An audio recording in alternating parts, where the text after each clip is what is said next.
رمضان كريم. سؤال متكرر على صفحتنا كل سنة بهيدا الوقت هو السعال المزمن اللي بيطول أكثر من شهر عند الأطفال وعند البالغين.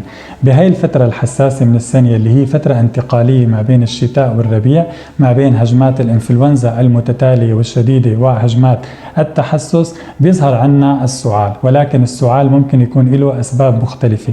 أهم أسباب السعال المزمن طويل الأمد بغض النظر عن الأسباب الصدرية والأسباب القلبية التي يجب متابعتها من قبل المختص، بالنسبة لنا بنصادف حالات كتير من السعال التحسسي اللي بيطول، واللي بيكون أهم علاجه تجنب العامل المحسس، سواء موجود بالطبيعة أو ببيئة المنزل مثل العت والفرش الصوفي والأغطية الصوفية وإلى ما هنالك.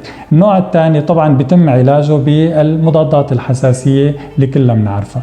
النوع الثاني هو السعال التخريشي، وعادة بيترافق مع سيلان الأنف الخلفي، اللي بيكون سببه هو ضخامة بالقرينات والتهاب أنف وجيوب. وهذا علاجه بمضادات الحساسية، مضادات الاحتقان والبخاخات الموضوعية.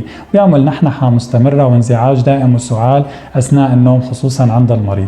النوع الثالث هو السعال الارتجاعي، الناس اللي بيكون عندهم قلس معدي، فبتطلع المفرزات الحامضة من المعدة على الحنجرة وبتعمل سعال تخريشي تحسسي. طبعا بنعالجه بمضادات الحموضة، ولكن تنظيم الوجبات على فترات متتالية وكميات قليلة هام جدا، خصوصا بشهر رمضان لما بنتناول وجبة سحور تكون غنية شوي وننام فورا. هاي الوضعية مانا مناسبة. يفضل انه تكون فترات او كميات الاكل قليلة ومتوزعة على فترات مختلفة، ولما ننام بزاوية شوي مرتفعة حتى ما يصير الارتجاع.